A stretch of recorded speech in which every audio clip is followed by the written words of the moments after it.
सम्पर्क मञ्चका अध्यक्ष लगायत सम्पूर्ण पदाधिकारी बन्धुहरू, आजको यस कार्यक्रममा आमन्त्रित हुनुभएका प्रदेश सभाका मान्यज्यू, प्रदेश सभाका मान्यज्यूहरू लगायत पार्टीका सम्पूर्ण नेता कमरेडहरू, नुवाकोट काठमाडौँ सम्पर्क मञ्चसँग जोडिनुभएका आदरणीय सम्पूर्ण कमरेडहरू, साथीहरू, दिदीबहिनी, दाजुभाइहरू र कलाकार साथीहरू, सर्वप्रथम म यहाँ सबैलाई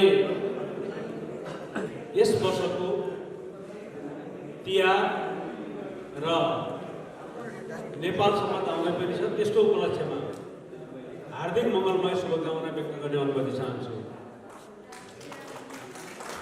हामी आज यहाँ एउटा सम्पर्क मञ्चले आयोजना गरेको सांस्कृतिक पर्वमा सामेल भइरहेका छौँ। यस्तो बेलामा धेरै लामो मन्तव्यबाजी त्यति अपेक्षित हुँदैन जस्तो मलाई लाग्छ। ठाउँअनुसार चल्नु पर्ने नै हामीहरूको सृजनात्मकता हो भन्ने मलाई लाग्छ।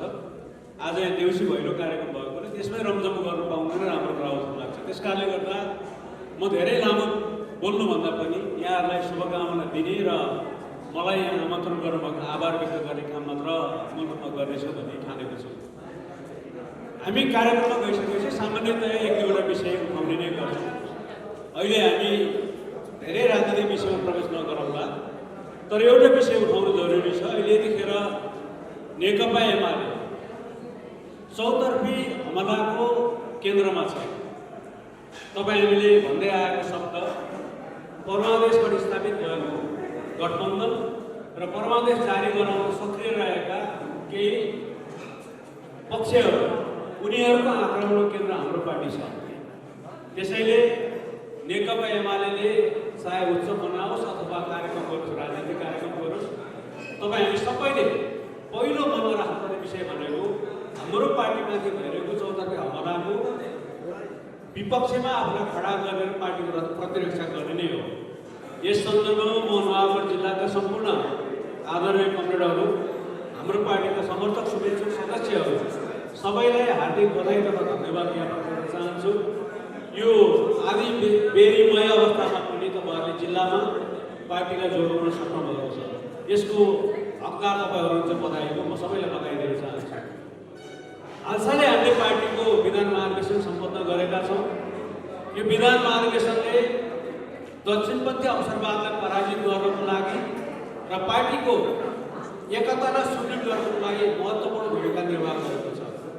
मलाई विश्वास छ हाम्रो जिल्लाबाट आउनुभएका थुप्रै कमरेडहरू जो प्रतिनिधि रहनुभएको थियो, उहाँहरूले पार्टीको केन्द्रले आयोजना गरेको विधान महाधिवेशन भव्य रूपमा सफल होस् भन्ने हिसाबले नै त्यहाँ अप्ठ्यारा केही अव्यवस्था पनि भयो होला, ती सबैलाई परवाह नगरी यो कार्यक्रमलाई भव्य रूपमा सफल पार्नुपर्छ भनेर मेहनत गर्नुभयो र सिङ्गो देशलाई हाम्रो पार्टी 6000 भन्दा बढी प्रतिनिधि एकै ठाउँमा ठिक ढङ्गले व्यवस्थापन गरेर नीति निर्णय र विधान पारितसम्म गर्न सक्छ भन्ने सन्देश दिन सक्नुभयो। यो सहयोगको लागि म नुवाकोटको पार्टी र नुवाकोटका कमरेडहरूलाई हार्दिक बधाई तथा धन्यवाद भन्न चाहन्छु। कमरेडहरू, हाम्रो पार्टीले दुईवटा महत्त्वपूर्ण डेट तय गरेको थियो। कतिपय ठाउँमा त्यो विविध कारणले गर्दा डेटमा अलिअलि तलमाथि हुन गयो।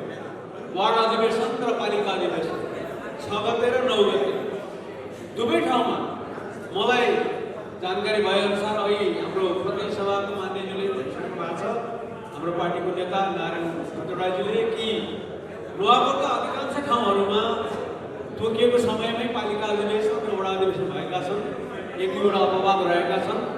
यसै पनि हाम्रो जिल्लामा पार्टी एकतालाई बल पुर्याउने काम गरेको छ भने प्रमाणित गरेको छ। म यसको लागि पनि जिल्लावासीहरूलाई हार्दिक बधाई ज्ञापन गर्न चाहन्छु र चाँडै नै हामी पार्टीको महाधिवेशनको दिशातिर जाँदैछौँ। चितवनमा हुने महाधिवेशनमा हामीले केही महत्त्वपूर्ण काम गर्नेछौँ। नेकपाको इतिहासमै, नेपाल कम्युनिस्ट पार्टीको इतिहासमै एमाले नीति र नेतृत्वलाई जुन ढङ्गले सम्पन्न गर्न चाहेको छ। हामीले नवौँ महाधिवेशनबाट के निर्णय गर्यौँ भने जतिखेर नेतृत्व चयनको राम्रो ताप बढेको हुन्छ त्यतिखेर नीतिगत कुरामा विभाजित हुन्छ। विभाजित नहुनु पर्ने ठाउँमा विभाजित हुन्छ। एक हुन सकिने ठाउँमा एक यस्तो अवस्थामा नीति र विधिका कुराहरू ठन्डा दिमागले निर्णय गर्ने तहमा जानुपर्छ। नवमाधिवेशनले निर्णय गरेको थियो। गोदावरी महाधिवेशन त्यसकै एउटा परिणाम थियो। हामीले त्यहाँ यो बात यो भनेनौँ। हामीले 6000 भन्दा बढी प्रतिनिधि बिचमा 3वटा महत्त्वपूर्ण डकुमेन्टमा छलफल गऱ्यौँ। मतज्ञ कायम गऱ्यौँ। त्यहाँ पार्टी अध्यक्षले भन्नुभएको एउटा शब्द म स्मरण गर्न चाहन्छु। मतज्ञ गरिरहेको बेलामा त्यहाँ केही तलमाथि अझ धेरै पुलिस गर्नुपर्ने, यताउति जोडजाड गर्नुपर्ने भन्ने तर्क पनि नरहेको होइन।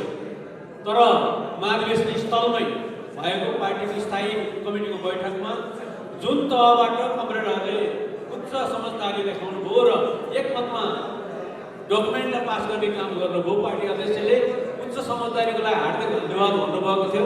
त्यो तरिकाले एमाले अगाडि लिएर गएको छ। म यहाँ के कुरा जोड्न चाहिरहेको छु भने नेकपा एमाले भनेको यस्तो पार्टी हो जतिखेर उसलाई बहस गर्नुपर्छ उम्मेदवार कसरी बहस गर्छ, सबैले थाहा पाउने गरी बहस गर्छ, खुल्ला रूपमा बहस गर्छ।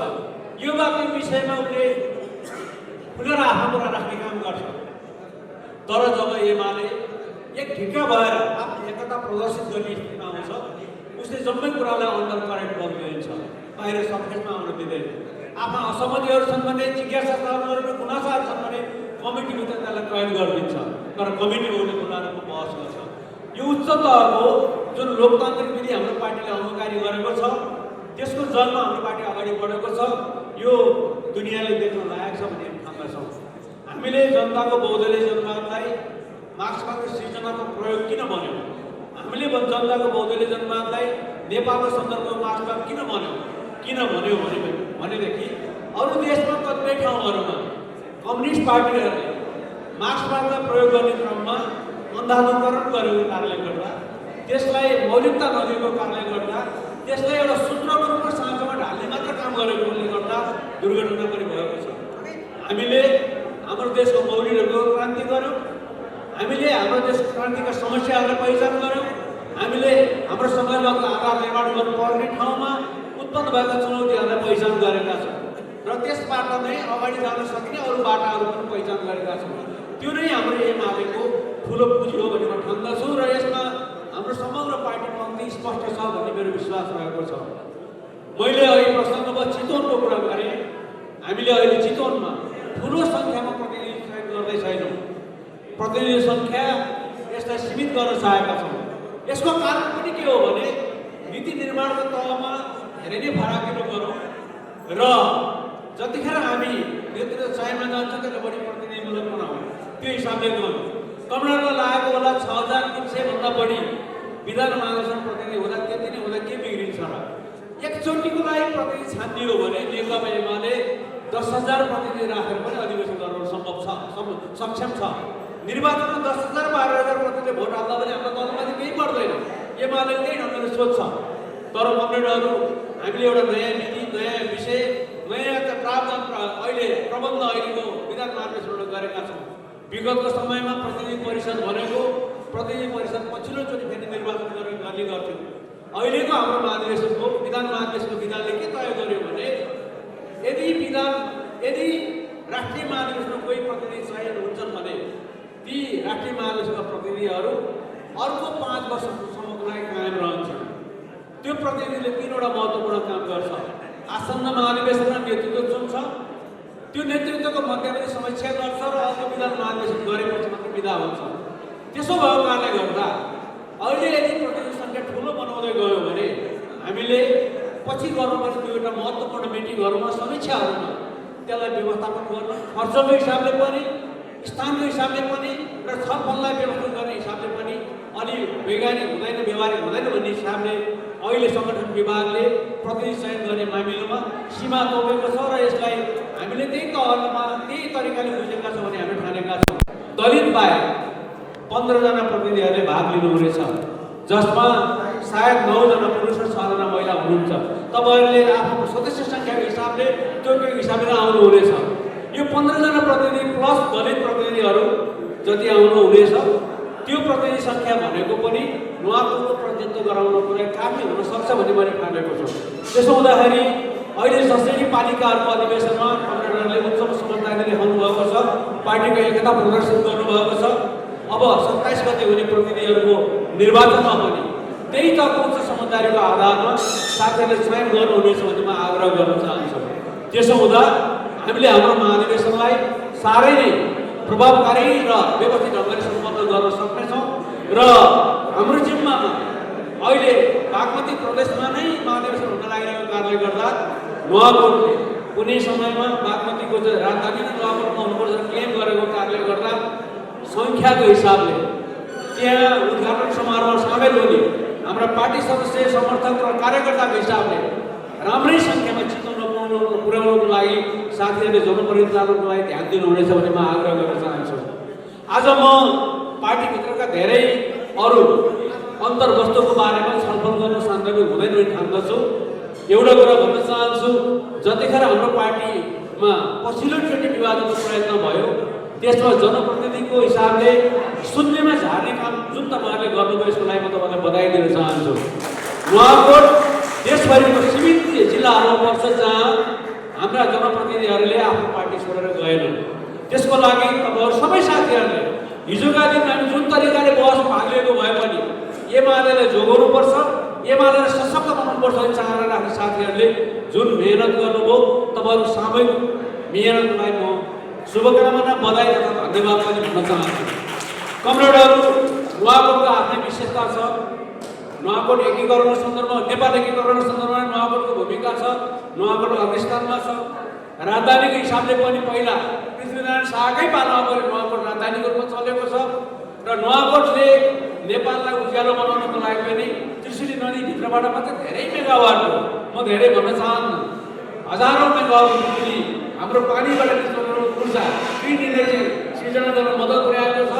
त्यस्तै जिल्लामा तपाईँ हामी भएको कारणले गर्दा एकीकरणको पहल गर्दा पनि तपाईँ हामीले भएको कारणले गर्दा हामीले हाम्रो पार्टीलाई एकताबद्ध राख्ने, हाम्रो पार्टीलाई सुदृढ बनाउने र हाम्रो पार्टीको प्रगतिलाई अझ अगाडि बढाउनको लागि भूमिका खेल्नुपर्छ भन्ने कुरा म आग्रह गर्न चाहन्छु। आज फेरि म एकचोटि तपाईँहरू सबै साथीहरूलाई देखाउनु भएको उच्च समझदारी र एकताको भावनाको लागि शुभकामना र बधाई दिन चाहन्छु।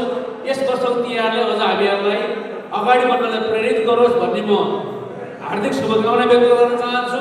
धेरै साथीहरू आफ्नो घरमा पनि तिहारको कार्यक्रमको तयारीमा लाग्नुपर्ने र आज ममा देउसी भैलोकै कार्यक्रम महत्त्वपूर्ण भएको कारणले गर्दा मन्तव्य लामो गर्न त्यति सान्दर्भिक र व्यवहारिक हुँदै ठान्दै मलाई मौका दिनुभएको र शुभकामना व्यक्त गरेर मौका दिनुभएकोमा यहाँ प्रमुख अतिथिको रूपमा आमन्त्रण गर्नुभएकोमा सम्पूर्ण साथीहरू विशेष गरी काठमाडौँ नुवाकोट काठमाडौँ सम्पर्क मञ्चका साथीहरूलाई हार्दिक धन्यवाद र आभार व्यक्त गर्दै मेरो भनाइ यही छ। धन्यवाद, नमस्कार।